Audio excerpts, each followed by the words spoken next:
వేతలు ఆవాలని ఆశ, డాబాపై దోబూచులు ఆడాలని ఆశ, వెన్నెల్లో తడిశాక వెచ్చంగా మరిగాక,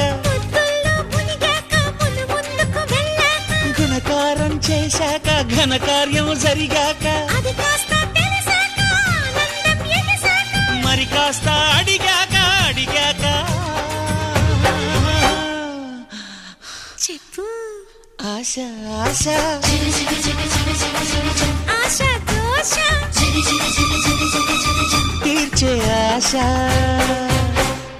ఎన్ని జన్మలెత్తినా ఆడదిగా పుట్టాలని, మగవాడై పుట్టాలని